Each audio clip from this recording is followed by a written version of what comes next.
He didn't want me to come to the barbecue with him. So my husband is angry the whole Friday. Anything, hey, he's angry. He's not talking to me. We are not talking to each other. We are not happy with one another. Come Saturday, the day of the barbecue, guys. I was just thinking, am I going to? Because you know, when you are angry, you don't want to talk to the people, to the person that actually made you angry. Or even them, they don't want to talk to you, but he's acting angry. He knows why. But I was kind of thinking, I don't want to talk to him. And anyway, I feel like I don't want to go to the barbecue with somebody that I'm not really happy with on that day. So, time to go to the barbecue. He's getting ready and everything. He took a shower and everything. Then he left the house. You know, the strange thing is on that day, he left the house. He left the house in a blue jean and a white t-shirt. Coming back, guys, he went out for about 30 minutes. Coming back for about 30 minutes. When he comes back, he's now wearing a white shirt, brown trousers, brown shoes, and a kind of a light jacket that was light brown. Meaning, he went somewhere to change clothes. Somebody ironed clothes for him, and he went to change for him to look smart, for him to go to the barbecue. So I just watched him, and he was angry when he was going out. I'm like, oh, where are you going? And he's like, oh, don't be asking me questions. I'm not talking to you. I don't want to talk to you. Well, I already knew that something was up now with the clothes and everything, you know. Him wearing clothes that I didn't iron, clothes that I didn't buy. I don't know those clothes. So he left. So, mind you, I know where the barbecue is. So I wasn't in a hurry to go and check it out and know what's going on. So what happened was, I left him to go. He left. I think he left at around 7 o'clock. And then I went out of the house around 9 o'clock saying, okay, let me go to the barbecue and actually just check out what's going on. But you know, sneakily go there, not for him to see me that I came there and I saw him that he was there, just for me to make sure that he really went to the barbecue and what's going on. So I drove around 9 o'clock from Virginia, where I live, to Kells. It's a drive for about 15 minutes. So I drove the car, drove to the barbecue, got there, saw his car was there. But then when people are inside the house, it's a bit difficult to see who's who inside the house. So I just saw the car and I went to the window, peeped inside, you know, and saw that he was sitting next to this friend of mine. And that's where it actually made sense. This is my friend. You know, I now started calculating, okay, he went out for 30 minutes. This person does not stay far away from me, mind you. Hey, people, be aware of friends, be aware of human beings, of people who are envious or who come to your house and behave like they are your friends. Huh? So, the juicy parts come in. So, I left the party. That was around maybe 2:09. Now it's about 2:10, sorry. Not 2:09, 2:10. Came back home and I started thinking, how can I actually catch these two people? Because now in my mind is already made up. Who is my husband cheating with?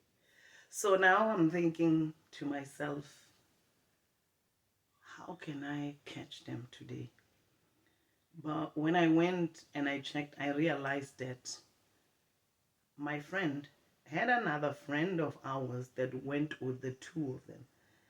Beware of people who you think they are your friends and your husband is cheating on you with another friend, and they are accompanying them going without even telling you what is going on. You don't know. But anyway, that's life. You are always the last one to find out when everybody else has known what has been going on all along. That's the part that I know that, I've realized it over the years that everybody else knows what's going on except you, who the thing is happening to. So, to cut a long story short, I came home and I decided, okay, tonight I need to catch them. And I need to catch them right-handed for me to stop this thing that is going on, right? So I called up another friend that was living with the third friend. The third friend that went with my husband, and this friend of mine that is going out with him went there. I called the sister. It's like a sister to her because my other friend, the boyfriend, was the brother to this other one. So I know that that girl left her husband. Oh, sorry, listen to me saying husband. Left her son with the sister. So what I did, I called up the other friend and I said, please, I need a favor. And I said, look, I know that my husband is going out with so and so. And I need your help today. And I know that they've gone with your sister-in-law. Let's just say sister-in-law, for instance, for you to understand. I know that she's gone with your sister-in-law over there. So she now says yes. And now, when people know that you already know what's going on, they now tell you stories and whatever. I was like, no, I'm not here to tell you or to judge you for not telling me. But the thing was, now I need to catch them for me to be able to stop what is going on. So I need your help. So I told her, I said, look, call your sister-in-law and tell her that her son, since they left to go to the barbecue, the son has been crying and has a temperature, so the son is sick. So as a mother, mothers get worried, when something is not right with their kids. They will leave everything, whether they are in a nice place, they will leave everything for them to be able to go home. So I was like, they've been there for a long time now. If you tell her that the son has been crying since they left and you think the son needs to be taken to the hospital, she will definitely come home. And guess what? It's for the other two also to come back home because they went with her. They are the ones. My husband at the time is the one driving. So she did exactly what I told her to do. And then called the girl, told her the son is sick. And then the girl told her, okay, I'm coming home. I'm going to ask them to come home. This is around now after 11, just before 12 midnight, right? So they come back. They tell her that they are coming back. So they come back. So when they got home to drop the mother of the child that is supposedly sick, she calls me and she says, oh, they just dropped the mother. So they are on their way back. Pardon me, guys. So because I didn't want to act too fast, what happened to me was like, well, I waited for a few minutes just to see if he was going to come home, maybe drop her, and then come back home. I said, okay, let me wait for a minute or so and see what's going on. So I waited for about 20 minutes. So when 20 minutes passed, I knew that he was not coming home. I was like, okay, he's not coming back. So I can go back there and think of a plan on how I'm going to catch them. So guys, when things are happening and you're tired and you feel that you want to expose something and you say to yourself that this is the day it's going to stop. The amount of patience I had on that day, guys, on that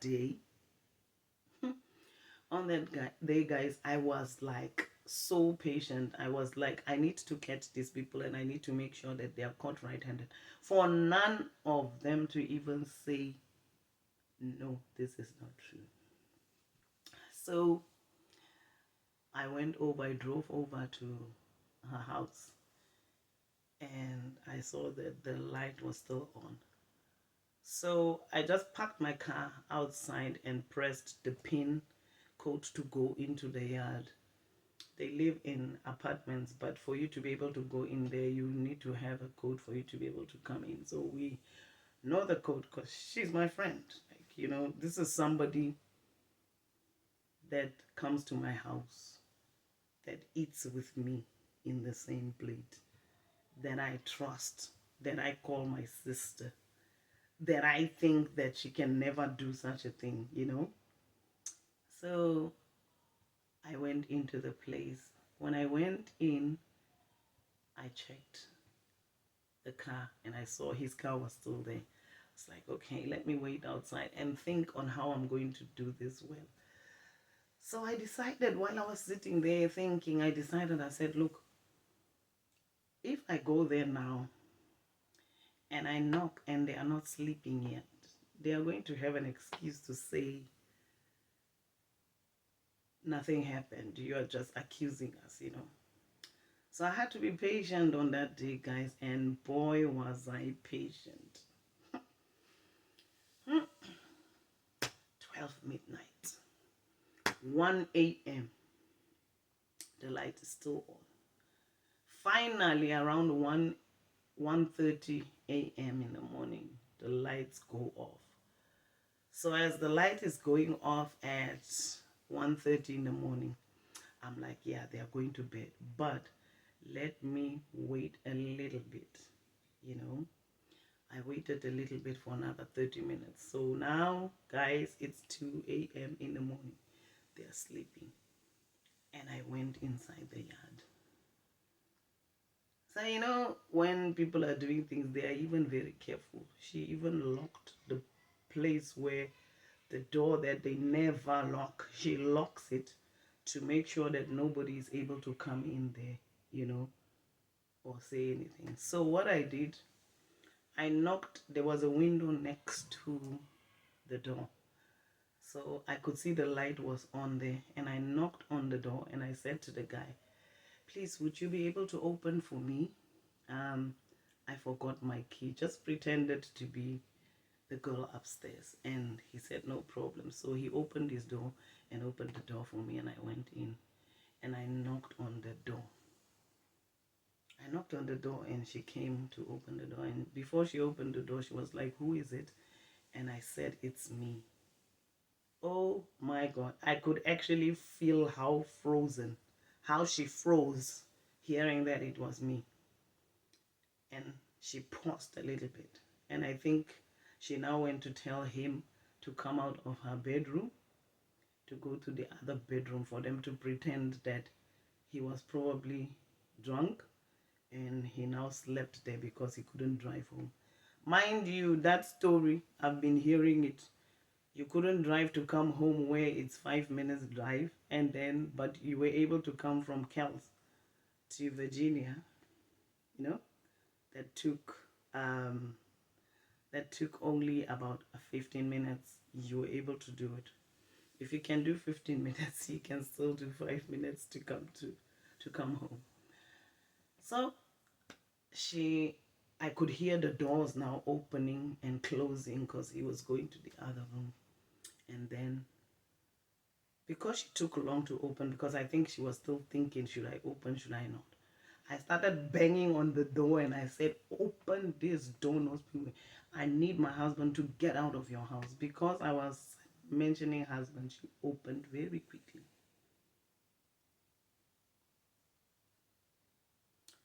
So I said to her, open this door because I need my husband to come out of your house. So this is what went on. Then she opened the door quickly. Immediately I went in, guys. I was like, what are you doing with my husband? And she said, oh, I cannot do anything with a father of 5 children, God forbid. When she said that, I got angry. Oh, guys, I had to take, Jesus and put Jesus here. And I took the Holy Spirit and I put him aside. And I had to knock and panel beat this girl. I had to knock and panel beat this girl down for what she did to me. And I had to ask for forgiveness later, guys. I had to ask for forgiveness later from God for doing what I did. But anger can do things. My God, I was fuming. And then I now asked, where's the other one? The other one is pretending to sleep in the bedroom. Pretending to sleep. I woke him up with the drink that was next to him drinking. I woke him up with the drink and I knocked this guy very well. You know, when you are angry, when you are angry, nobody can tell you, don't hit somebody, don't do this, don't do that. That was what happened, guys. And well, guys, in the midst of me knocking my own man, this girl was now calling our pastor. This girl goes to the same church with me, calling my pastor. Pastor, oh, sister so and so is beating up the husband. Why? Oh, she found him in my house, and the husband could not open the door, could not come. So the husband could not, come here. The husband came here. Sorry, guys, my son just did something that just opened the door like that to disturb my video, but that's not gonna stop me from telling you this story. So she's talking to our pastor. That's where we were. She's speaking to my pastor. Oh, pastor, sister so and so is beating her husband. And then she goes, she's hitting the husband. The pastor now asks her, what is he doing in your house? This is after 2 a.m. at this time of the morning. What is her husband doing in your house? Oh, we went somewhere and he was too drunk to drive, and he always says that the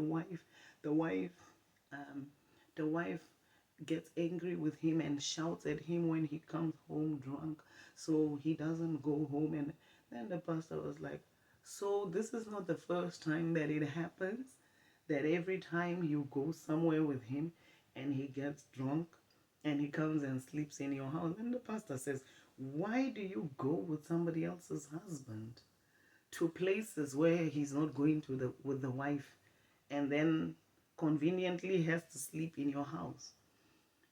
Oh, pastor, she's really beating him up. And she was trying to beg me, oh, I'm sorry, please leave him alone. What? I was like, leave me the hell alone. Leave me the hell alone. I was angry, guys. I have never been so pissed off in my life like that. The anger that I had on that day and what they have done to me. I now understand when they say that some people commit murder because of anger. This temporary insanity. I've experienced it. But thanks be to Jesus, I did not get to that level of doing such a thing to somebody. God had a plan for me. So, guys, that's what happened. Now, the girl is talking to the pastor. The pastor says, well, it's her husband. She's in your house. He's in your house at 2 a.m. And she's angry with him that he's in your house at 2 a.m. He's sleeping in your house. So leave the sister to beat the husband because it's her husband. Oh, no, Pastor, I can't do that. I'm going to call the police. My pastor says, if you call the police, if you call the police are going to ask you, what are you doing with somebody's husband? And you will have to answer to the police. So to cut the long story short, guys, I am quiet, I am patient, I can be nice to people and patient. I always want to help people. But on that day, I had to put Jesus on the side, the Holy Spirit on the side, for me to panel beat some people because of what they have done to me. So, guys, you know, it's a true life story. Yes, I'm laughing about it at now, but at the time it was happening to me, it was not funny. I did not find it funny at all. So the whole thing happened like that. And then on Sunday morning, I went to church, worshiper in church. What we go through in this world. Hey, but I'm a living testimony that Jesus, as long as Jesus is on the throne, nothing can defeat us in this world, guys. Nothing can defeat us. So I hope you enjoyed this story, but this is a life true story of mine that has happened, guys. But this story is not really, it's not a joke, you know. It happened at the time that it happened, and there were tears all over the place. It was a serious thing that has happened, but we can laugh about it now. So the moral of the story is that what I'm trying to say to people, you know, we trust. I'm one of those people who trust people easily and trust quickly.